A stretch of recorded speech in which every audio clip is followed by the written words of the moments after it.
तो दोस्तों आज मैं एक्सप्लेन करने वाला हूँ एक बहुत ही बेहतरीन south Indian Telugu horror supernatural mystery series को जिसका नाम है विकट कवि। ये बहुत ही बढ़िया सीरीज है जिसको रिसेंटली ही मूवी के रूप में भी रिलीज करा गया था, लेकिन मूवी के अंदर काफी सारे सीन्स मिसिंग हैं जो कि सेंस नहीं बनाते, लेकिन सीरीज यहाँ पर परफेक्ट है आपके समझने के लिए, इसलिए मैं सीरीज को ही एक्सप्लेन करने वाला हूँ। उम्मीद करता हूँ आपको जरूर पसंद आएगी। और रिसेंटली मैंने एक बहुत ही बढ़िया फिल्म को एक्सप्लेन किया है जिसका नाम है बिगोनिया। इनकेस आपने मिस कर दिया जाकर देख लेना, काफी बढ़िया मूवी है। Link is in the description and pinned comment. तो चलिए अब बिना किसी देरी के चलते हैं सीधा वीडियो की तरफ। तो कहानी की शुरुआत होती है 1970s के आंध्र प्रदेश नालमला फॉरेस्ट अमरगिरी महबूब नगर डिस्ट्रिक्ट से, जहां पर हम देखते हैं एक आदमी को जो कि अपनी पत्नी और बच्ची के साथ कहीं से लौट कर आ रहा होता है। वो गांव की एंट्री पर आकर अपनी बीवी को कहता है कि वो बच्ची के साथ घर चली जाए और वो थोड़ी देर के बाद लौट आएगा, जिस पर उसकी बीवी उसे ताना कसते हुए कहती है कि वो एक भी रात बिना पिए नहीं रह सकता। खैर अब वो आदमी गांव की शॉप तक जाता है जहां पर वो शराब पीकर थोड़ी देर गैम्बलिंग करता है, यानी कि सट्टा खेलता है। और यहाँ पास के गांव का एक आदमी जो कि रिसेंटली ही यहाँ पर शिफ्ट हुआ था, जिसका नाम वीरन्ना होता है, वो उसे कुछ खेल खिला रहा होता है जिसके अंदर वो आदमी और उसके दो साथी हार रहे थे। खैर अब वीरन्ना उसे ये कहता है कि वो सारे गेम्स हार गया है, लेकिन एक गेम ऐसा है जिसे अगर वो खेले तो हारने पर वो आदमी उसे कुछ भी नहीं लेगा, लेकिन हाँ अगर वो जीत जाता है तो उसके बदले में वो उसे अपना एक बकरा दे देगा। अब ये ऑफर तो काफी अच्छा था, लेकिन इसके लिए करना क्या होता। तो वीरन्ना ये कहता है कि उसे हिल टॉप पर देवतला गुट्टा जाना होगा और एक लालटेन को वहां जाकर जलाना होगा, जो कि जंगल के पार एक काफी सीक्रेट जगह है। अब वो आदमी ये कहता है कि वहां पर पिछले 25 साल से कोई भी नहीं गया है और वीरन्ना भी दूसरे डिस्ट्रिक्ट से आया है, जिसे यहाँ पर आए हुए खाली 3 महीने बीते हैं। जिस पर वो कहता है कि वो जाए और बदले में वो बकरा ले ले, नहीं तो रहने दे। जिस पर ये आदमी बाकी अपने दोनों साथियों को वहां पर ले जाने के लिए एग्री हो जाता है और पास में ही बैठा हुआ एक पागल आदमी ये सब सुनकर थोड़ा सा परेशान हो गया था। खैर अब ये आदमी अपने दोनों साथियों के साथ रात में ही वहां पर जाता है और जंगल में एंटर करता है, जहां पर पहले ही अमरगिरी पुलिस डिपार्टमेंट का वार्निंग साइन लगा हुआ था, या फिर वार्निंग बोर्ड था कि यहाँ पर एंट्री करना सख्त मना है। लेकिन उन्हें तो ये शर्त पूरी करनी थी और बकरा जीतना था, तो वो जंगल के अंदर चले जाते हैं। और तभी हम शॉकिंगली किसी इनविजिबल फोर्स को उनके करीब आता देखते हैं, जो कि उनके ऊपर अचानक से हमला कर देती है, जिसके साथ ये सीन यहीं पर शिफ्ट हो जाता है। अब तभी हम इस गांव के राजा नरसिंह राव को देखते हैं, जो कि अपने बेटे का श्राद्ध कर रहे होते हैं। उनका बेटा 25 साल पहले खत्म हो गया था, जिसके बारे में हम आगे जान पाएंगे, लेकिन अभी हमको इतना पता है कि राजा उस दुख से आज तक उभर नहीं पाए हैं और हर साल अपने बेटे का श्राद्ध वो ऐसे ही करते हैं। साथ ही साथ दुख की वजह से उन्होंने गाँव के अंदर आना तक छोड़ दिया है। उनका दामाद MLA है जिसका नाम रघुपति है और वही चीजों को मैनेज करता है। और फिलहाल अभी गांव के अंदर श्रीशैलम डैम प्रोजेक्ट चालू है, जिसके तहत गांव का मर्जर भी होना है, तो राजा को मिनिस्टर से मिलना होगा, ये बात वो उनको याद दिलवाता है। अब यहाँ गांव के मंदिर की जो पुजारी है वो राजा से ये कहते हैं कि 25 साल बीत चुके हैं, मंदिर का जो मेला फेयर लगता है वो अभी तक नहीं लगा और अभी चैत्र पूर्णिमा भी आ रही है, तो वो मंदिर का फेयर शुरू कर सकते हैं, जिसके चलते देवतला गुट्टा पर भी पवित्र दीप प्रज्वलित किया जा सकता है। लेकिन राजा इसके लिए साफ इनकार करते हुए ये कहते हैं कि बहुत सारे परिवार गांव के अंदर सताए जा चुके हैं और शायद गांव को प्रोटेक्ट करने वाली देवी ने गांव को श्रापित कर दिया है, तो वो अभी यहाँ पर मेले का आयोजन नहीं कर सकते, जिसके चलते वो अगले साल सोचेंगे।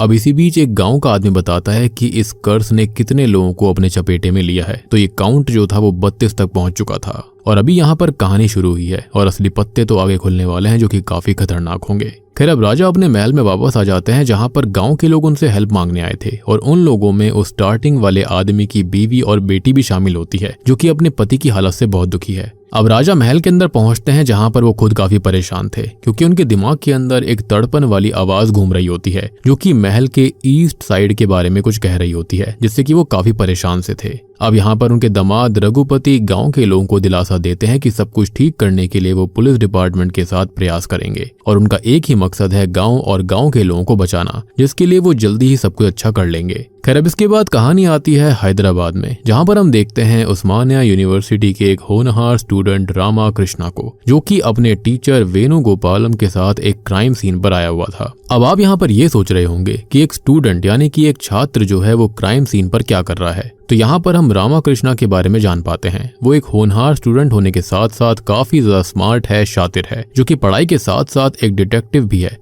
और जो क्राइम्स और मिस्ट्रीज पुलिस सॉल्व नहीं कर पाती वो उनको सॉल्व करता है और पुलिस की हेल्प के बदले में उसको कुछ पैसे मिलते हैं और दोनों का काम अच्छा चल रहा है। अब यहाँ पर हुआ यह है कि शेख साहब नाम के एक आदमी का कत्ल हो चुका है जिसकी गुत्थी सुलझाने वो लोग यहाँ पर आए हैं। अब क्राइम सीन को वो चेक करके ये पता लगा लेता है कि किसी ने शेख साहब के क्लोजेट से कोई कीमती चीज चुराई थी और जब वो चोर आया तो शेख साहब जाग गए थे, जिन्होंने उस चोर को देख लिया और चोर को समझ आ चुका था कि वो पहचाना जा चुका है। तो उस चोर ने पास में ही पड़े हुए फ्रूट नाइफ से उनको स्टैब करके खत्म कर दिया। लेकिन समहाउ शेख साहब रेंग कर इंडिया मैप तक पहुंच गए थे और वहां पर साइड में बने हुए पाकिस्तान को मार्क वो कर चुके थे, जो कि असल में एक क्लू है। लेकिन क्या क्लू है ये उसको पता लगाना है। खैर अब आगे वो ये कहता है कि शेख साहब ने क्लोजेट के अंदर एक कीमती चीज छुपाई थी, लेकिन वो क्या चीज है ये वो चोर जानता था, मतलब कि वो घर के अंदर से ही कोई है। वो सभी नौकरों के नाम पूछता है और सबको यहाँ से निकाल देता है, जिसके बाद में वो कासिम नाम के नौकर को फॉलो करता है और उसने ही वो चोरी करी थी और शेख साहब की जान ली थी। अब वेणुगोपालम उससे ये पूछते हैं कि उसने कैसे चोर को पकड़ लिया, तो वो बताता है कि शेख साहब ने पाकिस्तान मार्क किया था और जब हैदराबाद इंडिया से जुड़ा नहीं था तब यहाँ पर कासिम नाम का गैंगस्टर रहा करता था, जिसे हैदराबाद के इंडिया में मर्जर के बाद पाकिस्तान भेज दिया गया था और शेख साहब ने पाकिस्तान मार्क किया था, जो कि असल में कासिम को लेकर एक क्लू था। अब अगले सीन में रामा को उसके पैसे मिल जाते हैं और शहर के सबसे बड़े पॉलिटिशियन आजम खान वहां आते हैं और वो उसे देखकर थोड़ा सा सोच में पड़ गए थे। वो उससे पूछते हैं कि क्या वो पहले कभी मिल चुके हैं, लेकिन रामा पहले कभी उससे मिला नहीं था, जिसके चलते वो इनकार कर देता है। अब अगले सीन में रामा अपनी माँ के लिए साड़ी खरीदने जाता है, लेकिन अचानक से बारिश शुरू हो जाती है तो वो जल्दी ही साड़ी लेकर भाग जाता है और वेणुगोपालम उसके पैसे पे करते हैं। अगले दिन यूनिवर्सिटी के अंदर ये दोनों मिलते हैं, जहाँ पर वो वेणुगोपालम को अपनी माँ गौरी के बारे में बताता है कि उनको असल में ओम्ब्रोफोबिया है, मतलब कि उनको बारिश से बहुत डर लगता है और बारिश आते ही उनकी हालत खराब हो जाती है। उनको अचानक से दौरे पड़ने लगते हैं, जो कि वो बचपन से देखता आ रहा है और इसलिए ही पढ़ाई के चलते वो साइड बाय साइड कुछ काम करता रहता है ताकि वो अपनी माँ का इलाज करा पाए। खैर अब यहाँ पर वेणुगोपालम उससे ये कहते हैं कि उसके गांव के राजा उसकी हेल्प कर सकते हैं और उसे कुछ पैसे दे सकते हैं, लेकिन उसे वहां पर जाकर गांव की एक बड़ी समस्या को सुलझाना पड़ेगा। लेकिन ऑब्वियस सी बात थी कि वो अपनी माँ को यहाँ पर अकेला छोड़कर नहीं जा सकता था, तो वो इसके लिए मना करने लगता है। और वेणुगोपालम असल में अमरगिरी की ही बात कर रहे थे, जहाँ के वो खुद नेटिव हैं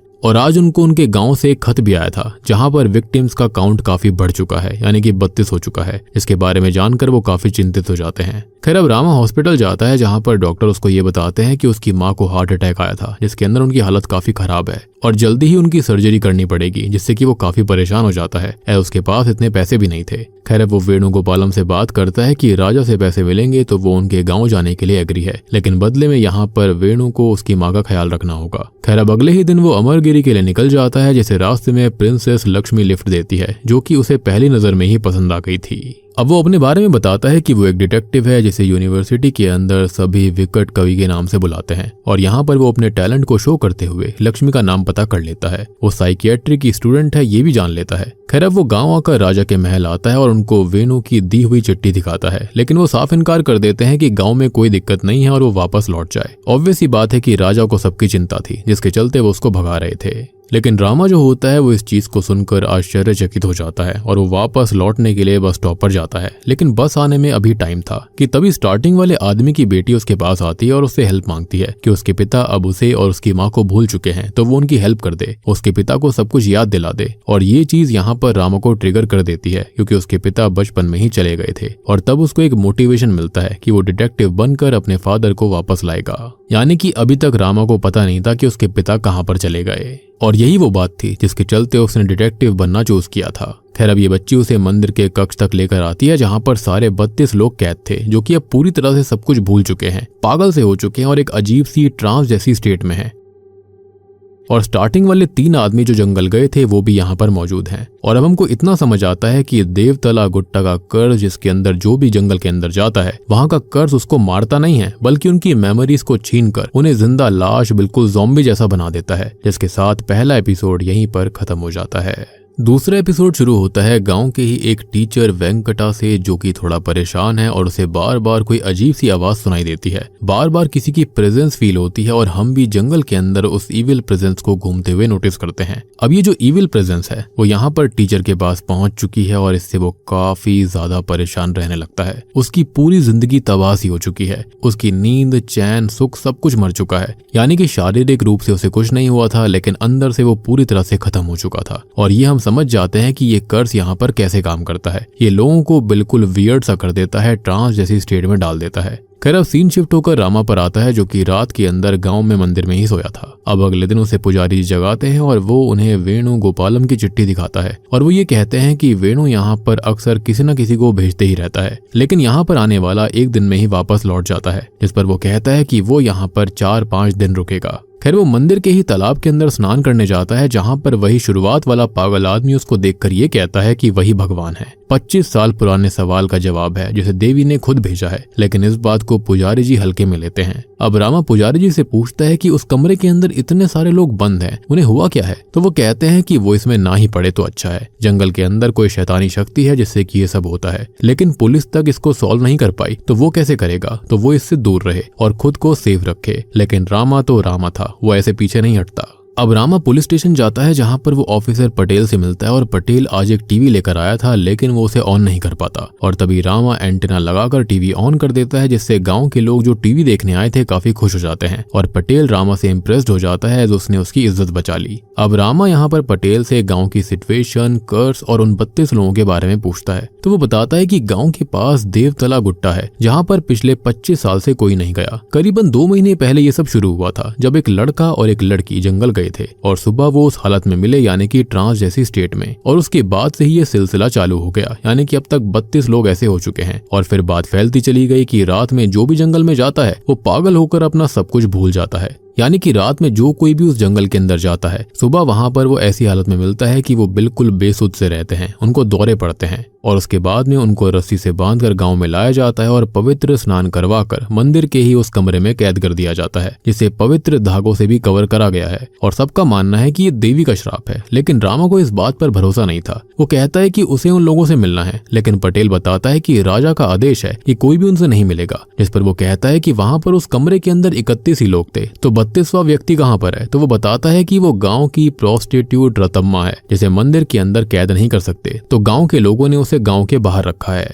अब ये लोग रतम्मा से मिलने का प्लान करते हैं, लेकिन इससे पहले दिन में जाकर वो जंगल को चेक करते हैं, जहां पर उन प्लेसेस को फ्लैग से मार्क करा गया था जहां पर वो विक्टिम्स मिले थे। उनके अलावा यहाँ पर कोई भी सबूत नहीं मिला था, ना कोई खून की बूंद, ना कोई औजार, ना ही हथियार। रामा ये भी कहता है कि देवी का श्राप भी है, तो ये ऐसा कैसा श्राप है जो कि सिर्फ रात में काम करता है, जिसका पटेल के पास भी कोई जवाब नहीं था। खैर रात को वो लोग रतम्मा से मिलने जाते हैं, जो कि एक पेड़ से बंधी हुई थी, और वो उसके लिए खाना लेकर आए थे। यहाँ पर पटेल उससे कहता है कि खाने की स्मेल काफी अच्छी है, लेकिन रामा ये कहता है कि उसे स्मेल नहीं आती। वो रतम्मा के पास आते हैं, लेकिन तभी वहां पर लक्ष्मी भी उसको खाना देने आई थी, जो कि उन दोनों से मिलती है। रामा उसे अपने बारे में बताता है और वो भी हेल्प करने ही आया था, तो लक्ष्मी को कोई भी दिक्कत फील नहीं होती। वो लोग रतम्मा को उसके घर ले जाते हैं। हालांकि जाने से पहले रामा पास में ही किसी को नोटिस करता है। यहाँ घर पर लक्ष्मी रतम्मा के हाथ पर एक मार्क को नोटिस करते हुए रामा को उसके बारे में बताती है। वो यहाँ वहाँ देखता है तो उसको एक चाकू मिलता है जिस पर खून लगा हुआ था, और घर का मेन दरवाजा भी टूटा हुआ था।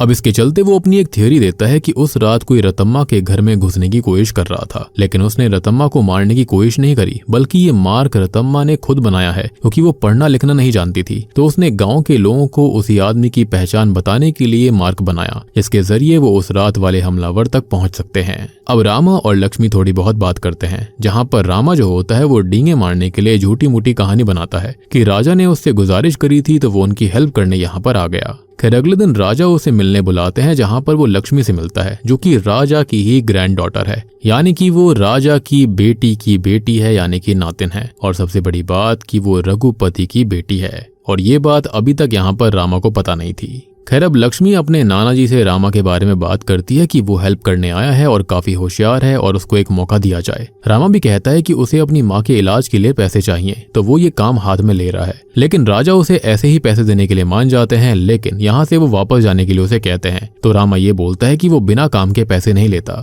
अब राजा रामा से ये बोलते हैं कि यहाँ पर 32 लोग पहले ही अपना सब कुछ भूल कर जिंदा लाश बन चुके हैं, और वो भी ऐसा ही हो जाएगा, क्योंकि एक अदृश्य दुश्मन से लड़ना आसान नहीं है, और वो देवी का श्राप है, दैत्य है या फिर जानवर है ये किसी को नहीं पता। जिस पर रामा ये बोलता है कि देवी अपने बच्चों को परेशान नहीं करेंगी, दैत्य होता तो देवी खुद संभाल लेती, और जानवर होता तो खून की ट्रेल या फिर कुछ तो मिलता। तो ये तीनों में से कुछ भी नहीं है, बल्कि उससे भी खतरनाक है, यानी कि खुद इंसान है। और उसको भरोसा था कि ये सब कोई इंसान ही कर रहा था। अब राजा जो होते हैं वो रामा को 48 घंटे का वक्त देते हैं कि या तो वो सब कुछ सॉल्व कर ले या फिर यहाँ से चला जाए। अब यहाँ वेंकटा भी आया हुआ था जो कि काफी डरा हुआ है और गांव छोड़कर जाने के लिए राजा से परमिशन लेने आया है। रामा उसे पहचान जाता है कि उसने उसे ही जंगल के अंदर कल देखा था और रात को वो पटेल के साथ चुपके से ताला तोड़कर उसके घर जाता है। अब वहां उसे वेंकटा का लिखा हुआ लेटर मिलता है जो कि उसने रतम्मा के लिए लिखा था, जिससे वो बहुत ज्यादा प्यार करता है। अब तक वो भी घर आ जाता है और रामा उससे ये कहता है कि वो रतम्मा से प्यार करता है तो फिर उसको अकेला छोड़कर भाग क्यों रहा है। जिस पर वो कहता है कि अब उसे यकीन है कि रामा और लक्ष्मी रतम्मा को संभाल लेंगे, तो वो यहाँ से जा रहा है। और वैसे भी वो यहाँ पर बच नहीं पाएगा क्योंकि उस पर वो ईविल हावी हो चुका है। रामा उससे पूछता है कि यहाँ पर चल क्या रहा है, तो वो उसे रात में नदी के पास मिलने के लिए बोलता है। अब रामा रात भर नदी के पास उसका इंतजार करता है लेकिन वो नहीं आता और रामा को नदी के अंदर एक बोट दिखाई देती है। खैर अगले दिन रामा पटेल से उस बोट के बारे में पूछताछ करता है तो वो बताता है कि यहाँ पर श्रीशैलम डैम प्रोजेक्ट चल रहा है, तो वो बोट उसकी है। लेकिन जब ये लोग जंगल में थोड़ा आगे जाते हैं तो उनको वहीं बेसुध हालत में वेंकटा मिलता है, लेकिन इस बार रामा उसके हाथ पर रस्सियों के मार्क्स को नोटिस करता है। वेंकटा को सेम वैसे ही रिचुअल करके अब कमरे के अंदर कैद कर दिया जाता है और रामा पुजारी से ये पूछते हैं कि वेंकटा के हाथ पर पहले से ही रस्सी के निशान थे तो वो कहाँ से आए, साथ ही साथ उन्हें यहाँ पर रखने से होगा क्या। जिस पर पुजारी कहता है कि वो कुछ नहीं जानता, ना उसका मन है इन लोगों को यहाँ पर कैद करने का, लेकिन वो तो MLA रघुपति का आदेश है जिसको सबको फॉलो करना पड़ता है क्योंकि सब चीजें वही यहाँ पर मैनेज करते हैं। खैर अब रात को रामा और पटेल जंगल के पास थे जहाँ पर पटेल देवतला गुट्टा के बारे में बताता है जो कि एक पवित्र जगह है जहाँ पर एक मंदिर भी था, लेकिन 25 साल पहले वहाँ पर अग्नि वर्षा की वजह से 22 बच्चों को मिलाकर 106 लोग मारे गए थे और तब गवर्नमेंट भी नहीं थी। तो बाद में इन्वेस्टिगेशन हुआ था जिसके अंदर किसी को कभी कुछ पता ही नहीं चला और इस चीज को देवी का श्राप मानकर केस को क्लोज कर दिया गया था क्योंकि कभी भी कोई पुख्ते सबूत नहीं मिले थे। लेकिन रामा को इस बात पर बिल्कुल भरोसा नहीं होता और अब वो रात में खुद ही जंगल के अंदर एंटर करता है, जिसे थोड़ी दूर 4 गांव वाले दिखाई देते हैं जो कि लकड़ियां लेने गए थे और वो उन्हें घर जाने के लिए बोलता है, लेकिन वो चारों अचानक से ही बेहोश होकर गिर पड़ते हैं और जब वो उनकी ओर भागता है तो ठोकर खाकर गिरने से वो भी बेहोश हो गया था। और तभी हम उस इनविजिबल ईविल को वहां पर घूमता हुआ देखते हैं, जिसके साथ ही दूसरा एपिसोड यहीं पर खत्म हो जाता है। तीसरा एपिसोड शुरू होता है रामा से जो कि जंगल में बेहोश पड़ा हुआ था और सुबह उसकी आंख खुलती है। वहां पर पटेल आता है, बाकी के ऑफिसर भी थे और कुछ गांव वाले भी थे जो कि उसके जागने का ही इंतजार कर रहे थे। सबको लग रहा होता है कि बाकियों की तरह वो भी सब कुछ भूलकर जिंदा लाश बन चुका होगा, लेकिन शॉकिंगली वो पूरी तरह से बिल्कुल ठीक था और उसे सब कुछ याद होता है। हालांकि वो 4 लोग जिन्हें उसने रात में देखा था उनको बचाने की कोशिश कर रहा था, वो वैसे ही जिंदा लाश बन चुके थे। अब रामा पटेल से कहता है कि वहां कोई भी आदमी नहीं था और ये चारों खुद पे खुद बेहोश हो गए थे, जिस पर पटेल कहता है कि रामा ये बात मान ले कि ये देवी का ही श्राप है, लेकिन स्टिल वो इस बात पर यकीन करने के लिए राजी नहीं था और वो खुद देवतला गुट्टा तक जाता है। खैर अब वो मंदिर को देखता है, आसपास चेक करता है, जिसको वही पागल व्यक्ति मिलता है जो कि उससे ये कहता है कि वो ऊपर आसमान में देखे और यहाँ पर हो रही सभी चीजों का कारण वही है। लेकिन फिलहाल रामा को ऊपर कुछ भी नहीं दिखाई देता। बेसिकली उसने रामा को कुछ हिंट देने की कोशिश करी थी, लेकिन इस चीज को अभी समझ नहीं पाता। खैर अब थोड़ी देर के बाद में गाँव की पंचायत के अंदर रामा पेश होता है, जहाँ पर सभी उस पर गुस्सा कर रहे थे और उसे सबसे दूर रहने के लिए बोल रहे होते हैं, जिस पर रामा कहता है कि वो सच तक जाए बिना शांत नहीं रहेगा, चाहे अब कोई भी रोके, चाहे खुद देवी ही क्यों ना उसको रोक दे। जिसको सुनकर गांव वाले उस पर गुस्सा हो जाते हैं और एक आदमी रामा को पत्थर मार देता है। खैर अब तभी हम लक्ष्मी को देखते हैं, जिसके पिता रघुपति उससे बात कर रहे होते हैं कि वो रामा के साथ ना रहे और वो लोग जल्दी ही श्रीशैलम शिफ्ट हो जाएंगे।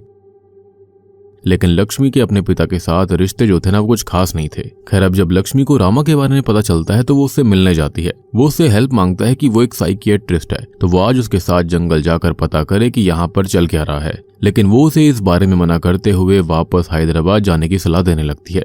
खैर अब रात को वो अकेले ही जंगल जाता है, लेकिन लक्ष्मी ने उसकी बात मान ली थी, वो उसको ज्वाइन करती है और वहाँ पर वो दोनों बात करते हैं, जहाँ पर वो उसे अपनी दिक्कत के बारे में बताता है कि रामा को असल में एनोस्मिया है, जिसकी वजह से उसे कुछ भी स्मेल नहीं आती। वो लक्ष्मी से पूछता है कि किस वजह से लोग अपनी मेमोरीज खो सकते हैं, जिस पर वो कहती है कि सर पर कोई भारी चोट लगी हो, कोई तेज आवाज सुनाई दी हो या फिर कोई स्मेल। और तभी उसे रियलाइज होता है कि उसकी बीमारी की वजह से ही वो यहाँ पर हो रही चीजों से इम्यून है, लेकिन लक्ष्मी नहीं है। और वो देखता है कि वो अचानक से ट्रांस जैसी स्टेट में सीधी चली हुई जा रही थी। खैर अब वो चलते चलते एक बड़े से पेड़ के पास आती है और यहाँ पर ढेर सारी तितलियां भी आ रही थी जो कि उस पेड़ का चक्कर लगाकर मारी जाती हैं। यानी कि यहाँ पर कुछ ना कुछ ऐसी स्मेल थी या फिर कुछ ऐसा पदार्थ था जिसके चलते ऐसा हो रहा था। लक्ष्मी अचानक से बेहोश होने लगती है जिसको वो हॉस्पिटल ले जाने लगता है और रास्ते में उसे वही स्टार्टिंग वाला वीरन्ना मिलता है जिससे वो हेल्प मांगता है, लेकिन वो लक्ष्मी को पहचान लेता है कि ये तो रघुपति सर की बेटी है। यानी कि वीरन्ना का और रघुपति का कोई ना कोई कनेक्शन था।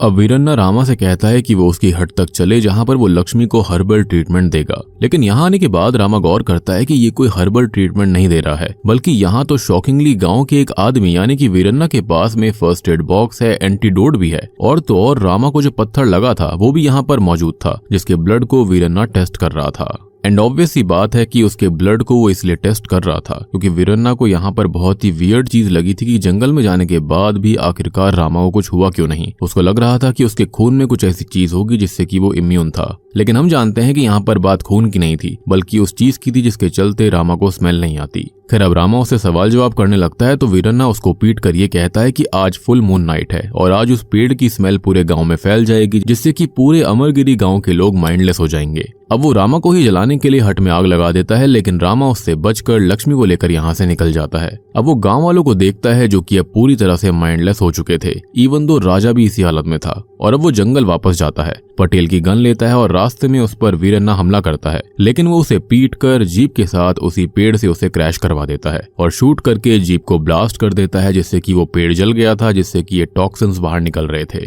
और तभी अचानक से पेड़ की स्मेल खत्म होने की वजह से सभी गांव वाले ठीक हो जाते हैं। अब अगले दिन रामा राजा के महल आता है जहां पर वो उन्हें सब कुछ बताता है कि ये देवी का कर्स नहीं था बल्कि उसके पीछे वीरन्ना था जो कि असल में बहरूपिया था जो कि कल मारा गया, लेकिन असलियत में कौन था ये बात उसे नहीं पता। असल में उस पेड़ के अंदर से कुछ ऐसे टॉक्सिन्स निकलते थे जिसकी वजह से लोग सब भूल जाते थे, और सिर्फ लोग ही नहीं बल्कि जानवरों का भी सेम हाल था। और वीरन्ना ने कर्स वाली बात पर सबको यकीन करवाने के लिए फुल मून वाली कहानी गढ़ी थी, लेकिन उसने ये क्यों किया और कैसे किया ये पता लगाने में उसे कुछ और समय चाहिए होगा। यानी कि स्टार्टिंग में उसने 3 आदमियों को वहां पर भेजा था, वो भी उसके ही प्लान का पार्ट था। हो सकता है कि उससे पहले जिस कपल को भेजा गया होगा वो भी वीरन्ना ने ही भेजा होगा। आपको याद होगा कि वीरन्ना यहाँ पर 2-3 महीने पहले ही आया था और ये कर्स यानी कि ये टॉक्सिन्स वाली चीज भी 2-3 महीने पहले ही शुरू हुई थी। खैर अब यहाँ पर राजा उसको समय दे देते हैं और रघुपति से वीरन्ना की पूरी डिटेल्स निकालने के लिए बोलते हैं। खैर वो रामा से अकेले में बात करते हैं और उसको ये कहते हैं कि उन्हें उसकी हेल्प और चाहिए होगी। जैसे कि एक समय जब हैदराबाद इंडिया से टूटने वाला था तब सरदार वल्लभ भाई पटेल आगे आए थे, और वैसे ही आज इस गांव को बचाने वो आया है। वो कहते हैं कि उनका बेटा महादेव लंदन पढ़ने गया था, जिसने आने के बाद एक ट्राइबल लेडी से शादी करी थी, लेकिन एक ही साल बाद उनको पता चला कि उनका बेटा मरने वाला है, और मरते हुए तड़पते हुए उसने तड़पन भरी आवाज में ये कहा था कि to the east of the fort. और 25 साल से उन्होंने सब कुछ छान लिया है, लेकिन वो अपने बेटे की कही इस बात और उसकी मौत के राज को आज तक जान नहीं पाए, और यही आवाज उनके कान में बार बार गूंजा करती थी। स्टार्टिंग में जो बात थी वो यही थी, जिसके अंदर आज वो रामा की हेल्प चाहते हैं और उससे वो गुजारिश भी करते हैं, जिसके बाद वो उनकी हेल्प करने के लिए मान जाता है और महल के अंदर रहने लगता है, जो कि महादेव की फोटोज देखने जाता है, जिनको देखते देखते वो हिल गया था क्योंकि पुरानी फोटोज के अंदर उसे महादेव की पत्नी के साथ वाली फोटो भी मिलती है, जो कि शॉकिंगली कोई और नहीं बल्कि रामा की ही माँ गौरी है। मीन्स रामा असल में महादेव का बेटा है और राजा नरसिंह राव का ही पोता है। और इसी के साथ में तीसरा एपिसोड यहीं पर खत्म हो जाता है। तो चौथा एपिसोड शुरू होता है एक अनाउंसमेंट से कि श्रीशैलम डैम अब चालू होने वाला है, तो अमरगिरी के लोग गांव खाली कर दें, यहाँ से चले जाएं क्योंकि जल्दी ही गांव डूब जाएगा। अब तभी हम रामो को देखते हैं जो कि उस जले हुए पेड़ के पास जाता है, जहाँ पर पटेल उसे ये बताता है कि यहाँ पर वीरन्ना की लाश नहीं मिली, साथ ही साथ उसकी हट भी किसी ने जला दी है ताकि सबूत न रहे, जिसको सुनकर रामा काफी परेशान हो गया था। तभी यहाँ पर गांव के ट्राइब के लीडर पशुपति आते हैं, जो कि कहते हैं कि ये देवी का श्राप है और ये रॉयल फैमिली की वजह से हो रहा है। जो गलती महादेव ने आज से 25 साल पहले करी थी उसकी सजा तब मिली थी अग्नि वर्षा के रूप में, और अब भी मिल रही है। अब रामा उनकी चेस्ट पर एक टैटू नोटिस करता है जो कि उनकी ट्राइब का मार्क था, और घर आकर वो देखता है तो उसकी चेस्ट पर भी सेम मार्क है, बस फर्क इतना था कि ये अधूरा बना हुआ था, यानी कि आधा था। अब अगले सीन में रामा महल के ईस्ट साइड में घूम रहा होता है कि तभी रघुपति का आदमी उस पर अटैक करने की कोशिश करता है, जिससे वो बच जाता है लेकिन उस आदमी को पकड़ नहीं पाता। खैर अब उसको रास्ते में पटेल मिलता है जिसके साथ वो पशुपति से मिलने जाता है, लेकिन हम देख पाते हैं कि पशुपति जो होता है वो महादेव और गौरी को दोषी बता रहे थे, जो कि उसे सुना नहीं जाता। वो कहता है कि ये देवी का कर्ज नहीं है, देवी एक ही गलती की सजा 100 लोगों को नहीं देंगी, और अगर ऐसा है तो यहाँ पर कोई देवी है ही नहीं। जिस पर पूरी ट्राइब का गुस्सा भड़क जाता है और पटेल रामा को यहाँ से ले जाता है। वो रामा पर गुस्सा करता है कि वो क्यों महादेव और गौरी की साइड ले रहा था, तो वो पटेल को सारा सच बता देता है कि वो उनका ही बेटा है। पटेल कहता है कि वो अपनी माँ को यहाँ पर क्यों नहीं लाता, जिस पर वो कहता है कि वो इस गांव से डरती हैं और उनको ऐसा लगता है कि यहाँ पर कोई खतरा है जिसके पास वो नहीं आना चाहती और ना ही उसको आने देना चाहती थी। और 25 साल पहले की अग्नि वर्षा ने जो किया था उसने ही उनके मन के अंदर एक डर बैठा दिया है, जिसके चलते वो आज बारिश से डरती हैं। वो आगे कहता है कि 25 साल पहले जो कुछ हुआ था उसमें और अभी जो हो रहा है उसके अंदर कोई ना कोई कनेक्शन तो है, और शक की सारी सुइयां जो हैं वो रघुपति के ऊपर है, क्योंकि जिस रात वो स्मेल वाला सब कुछ हुआ था उसी दिन रघुपति का परिवार श्रीशैलम चला गया। और इतनी बड़ी घटना पता चलने के बावजूद भी वो परेशान नहीं हुआ, बिल्कुल नॉर्मल था। उसका सिगार जो कि इस गांव के अंदर सिर्फ वही पीता है वो वीरन्ना के घर पर मिला था, और वीरन्ना ने यहाँ पर रघुपति सर भी बोला था। साथ ही साथ रघुपति की आदमी ने रामा पर हमला किया था, तो कुछ तो है जो कि रघुपति छुपा रहा है या फिर खुद ही कर रहा है। खैर अब थोड़ी देर के बाद में रामा महल आता है और राजा से मिलता है, जिनसे वो अपने पिता महादेव के बारे में पूछने लगता है और वो उनकी पूरी कहानी बयां करते हैं। महादेव बचपन से ही एग्रेसिव टाइप के थे, जो कि शिकार करने जंगल में जाया करते थे, जिन्हें 15 साल की उम्र में गौरी मिली और प्यार हो गया। वो पढ़ाई पूरी करने लंदन चले गए थे और वापस आने पर उन्हें राजा ने ये बताया कि उनकी बेटी यानी कि महादेव की बहन जो है वो रघुपति से प्यार करती है, तो उन्होंने ही इस शादी को सपोर्ट करके दोनों की शादी कराई थी। महादेव ने राजा को कहा था कि वो वापस लौटे हैं ताकि लोगों की सेवा कर सकें, गांव का भला कर सके। अब आगे चलकर जब पशुपति को महादेव और गौरी के प्यार के बारे में पता चला तो राजा को ये कहते हैं कि वो महादेव को रोक लें, क्योंकि वो अपनी ट्राइब की लड़कियों की शादी ट्राइब के अंदर ही कराते हैं और बाहर शादी करवाने पर देवी नाराज हो जाएगी। राजा महादेव को समझाते भी हैं लेकिन वो नहीं मानते और गौरी के साथ यहाँ से चले जाते हैं। अब ये दोनों ही शादी कर 1 साल तक दूसरे गांव में रहते हैं और उनका एक बेटा भी होता है जिसका नाम है रामा। अब बेटा पैदा होने के बाद वो सब देवतला गुट्टा जाते हैं देवी की दर्शन करने के लिए, और आज मेला भी लगा हुआ था। अब राजा के घर की बहू गौरी ही दीप को प्रज्वलित करती है और यहाँ पशुपति बच्चे यानी कि रामा की चेस्ट पर टैटू मार्क करने लगते हैं, लेकिन महादेव को ये पसंद नहीं आता और वो आधा टैटू होते ही बेटे और गौरी को लेकर यहाँ से चले जाते हैं। पशुपति कहते हैं कि देवी का अपमान हुआ है तो वो यहाँ पर मेला नहीं लगाएगा और वापस चला जाता है। सेम नाइट राजा वहाँ पर आते हैं तो उन्हें घायल महादेव मिलते हैं, जो कि एक ही लाइन बोलते हैं जो कि स्टार्टिंग वाली थी कि ईस्ट साइड में कुछ है, और अपना दम तोड़ देते हैं। खैर अब ये सब सुनते सुनते रामा जो होता है वो रघुपति को देखता है, जिसका ये लुक रघुपति को खटक जाता है और वो वहां से निकल जाता है। अब रामा राजा से पूछता है कि क्या जब देवतला गुट्टा पर सब मारे गए थे तो वहां पर क्या कोई आई विटनेस था, तो वो बताते हैं कि वही खुद आई विटनेस हैं। अब हम रघुपति को देखते हैं जो अपनी वाइफ के पास आकर उसे पीटने लगता है और कहता है कि जो लुक वो 25 साल से उसे दे रही है वही लुक आज रामा ने उसको दिया है। अपनी वाइफ का लुक उसको खटक गया था तो उसने उसे जिंदा लाश बनाकर रखा है, और अब उसकी बीवी यानी कि महादेव की बहन जो है वो अब चल भी नहीं सकती, बोल भी नहीं सकती, तो रामा का वो क्या ही करने वाला था ये आप समझ सकते हो। और हाँ, अब 25 साल पहले जो कुछ भी हुआ था, कैसे अग्नि वर्षा हुई थी, कैसे उस बारिश ने 106 लोगों की जान ले ली थी, कैसे महादेव की वो हालत हुई, किसने उस पर हमला किया था और रघुपति का असली चेहरा क्या है, ये सब कुछ उसकी बीवी जानती है, लेकिन वो कुछ बोल नहीं सकती। एंड ऑब्वियस सी बात है कि रघुपति की बीवी को ये बात पता चल गई होगी, जिसके चलते उसने यहाँ पर उसकी ऐसी हालत करके रखी थी। अब अगले सीन में रघुपति जो होता है वो देवतला गुट्टा पर आता है और शॉकिंगली वीरन्ना से मिलता है जो कि बच गया था, और उसी के साथ मिलकर वो ये सब कुछ कर रहा था, जिसके साथ ही चौथा एपिसोड यहीं पर खत्म हो जाता है। अब 5वां एपिसोड शुरू होता है रामा से, जो कि जाता है एक लौते आई विटनेस से मिलने, जो कि कोई और नहीं बल्कि वही पागल व्यक्ति है जिसका नाम है देवैया। अब वो उसे अपने साथ एक जगह पर लाता है और उसकी 25 साल से जो मेमोरीज गई थी उन्हें वापस लाने के लिए लक्ष्मी की हेल्प लेता है, जो कि शॉक थेरेपी इस्तेमाल करती है, लेकिन उससे जल्दी से कोई भी रिजल्ट नहीं आता, जिससे कि रामा परेशान होकर थेरेपी को रोक देता है। लेकिन उसके लक से या फिर ऊपर वाले के आशीर्वाद से देवैया को सब कुछ याद आ गया था। अब देवैया उस रात की कहानी बयां करता है कि रात में देवतला गुट्टा पर मंदिर का वो मेला लगा हुआ था। वो मंदिर में पूजा कर रहा था कि तभी आसमान से वर्षा शुरू हो जाती है, जिसमें बाहर मौजूद सभी लोग जो लश्कर मारे गए। वो आगे कहता है कि तब वहाँ पर रामा भी मौजूद था, मतलब उसकी माँ गौरी उसे लेकर आई थी क्योंकि उसी दिन उसका नामकरण हुआ था। अब वो ये कहता है कि उस दिन उसने रामा को स्नान करते हुए जब देखा था उसने उसको पहचान लिया था, क्योंकि उसके आधे बने हुए टैटू से ही पहचान हो गई थी कि वही महादेव का बेटा है। और ये सुनकर लक्ष्मी को भी शौक लगता है क्योंकि उसे कोई भी आइडिया नहीं था कि ये यहाँ पर राजा का ही वंशज है। अब यहाँ पर लक्ष्मी उससे ये कहती है कि उसने अब तक उससे ये बात क्यों छुपा कर रखी, तो उसकी कोई तो वजह होगी, लेकिन अब वो उससे कुछ भी ना छुपाए और वो अपने प्यार का इजहार कर देती है, एज ये दोनों एक दूसरे को चाहते थे। अगले सीन में रामा और देवैया मंदिर के पुजारी के पास थे, जहाँ पर रामा उन दोनों से पूछता है कि महल के ईस्ट साइड में है क्या। तो वो बताते हैं कि वहाँ पर एक बहुत बड़ा कुआं है जो कि पिछले 30 साल से खाली है, लेकिन महादेव और गौरी वहीं पर अक्सर मिला करते थे। अब रामा उस कुएं को चेक करता है, जहाँ पर नीचे एक जगह पर उसका नाम लिखा मिलता है और वो उस पत्थर को देखता है तो उसके अंदर महादेव का एक बैग रखा हुआ था। वो उस बैग को महल में लेकर आता है और राजा को दिखाता है, जिसके अंदर कुछ डॉक्यूमेंट्स थे जिनके अंदर कुछ फॉर्मूलाज लिखे हुए थे, लेकिन इन्हें समझ में नहीं आता और रामा को अभी थोड़ा और वक्त चाहिए था इन सब चीजों को समझने के लिए। लेकिन तब तक राजा उन डॉक्यूमेंट्स को लॉकर में रखवा देते हैं। अब रात को तभी कुछ चोर उन डॉक्यूमेंट्स को चुराने आते हैं, लेकिन रामा ये पहले से जानता था कि ये होगा, तो वो उनको रोकता है, लेकिन वो उल्टा उसको पीट कर वो डॉक्यूमेंट्स ले जाते हैं।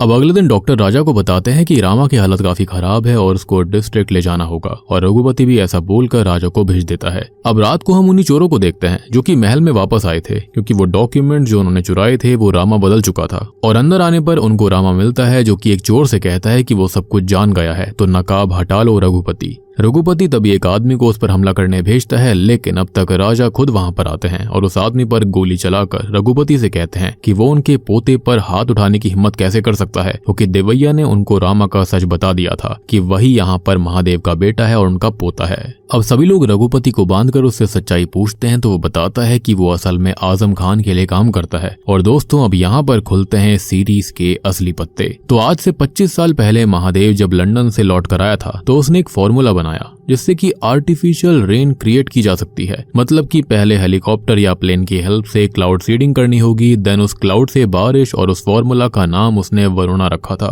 अब वो रघुपति के साथ आजम खान से मिलने जाता है और उससे उसका प्लेन रेंट पर लेने की बात करता है। एक हफ्ते के बाद ही आजम खान रघुपति को मिलने बुलाता है और उसको सट्टे का लालच देता है और उसे जोसेफ से मिलवाता है, जो कि करंटली कोई और नहीं बल्कि आइडेंटिटी बदलकर वीरन्ना की तरह रह रहा था। अब आजम खान को अपने इस्तेमाल के लिए ये फॉर्मूला चाहिए था और रघुपति अपने फायदे के लिए उससे हाथ मिला लेता है। अब वो जोसेफ को महादेव से मिलवाता है, जिसके बाद बाकी का काम जोसेफ यानी कि वीरन्ना खुद कर लेगा। अब प्रेजेंट टाइम में जोसेफ यानी कि वीरन्ना जो है वो कुछ हट्स को जला देता है और राजा पटेल के साथ वहां निकल जाते हैं, लेकिन इतने में ही जोसेफ महल के अंदर आकर रघुपति को भी छुड़ा कर ले जाता है, विच एक्सप्लेन्स कि वीरन्ना ने यानी कि जोसेफ ने यहाँ पर रघुपति को सर क्यों बोला था। एनीवेज यहाँ पर इससे लक्ष्मी थोड़ी घायल हो गई थी। अब रास्ते में रघुपति जोसेफ से कहता है कि वो डॉक्यूमेंट्स अभी भी महल के अंदर हैं। इस पर वो कहता है कि कल गांव के अंदर सभी मारे जाएंगे और उसके बाद वो डॉक्यूमेंट्स ले लेंगे, क्योंकि खुद आजम खान अमरगिरी आ रहे हैं। अब तभी हमें आजम खान को दिखाया जाता है जो कि पाकिस्तान में किसी से बात कर रहा था और ये बोलता है कि उसे ऐसा बायो वेपन मिल चुका है जिससे दुश्मन मतलब कि इंडिया के लोग सब भूल जाएंगे। जिस पर वो सामने वाला आदमी ये कहता है कि ऐसा उसने 25 साल पहले भी कहा था कि बारिश से दुश्मन खत्म हो जाएंगे, लेकिन वो प्लान फेल कर गया और ये भी सेकंड स्टेज पर फेल हो गया और अब उसके पास सिर्फ 1 हफ्ता है अपना प्लान पूरा करने के लिए। और इसी के साथ में 5वां एपिसोड यहीं पर खत्म हो जाता है। और आपको एक बात याद होगी कि शुरुआत में हमने पहले एपिसोड के अंदर आजम खान को ही देखा था, जो कि यहाँ पर रामा से ये पूछ रहा होता है कि उसने उसे कहीं पर देखा है, तो कहीं ना कहीं उसकी शक्ल पक्का यहाँ पर महादेव से मिलती जुलती थी, जिसके चलते आजम खान को रिजेम्बलेंस दिखाई दी थी।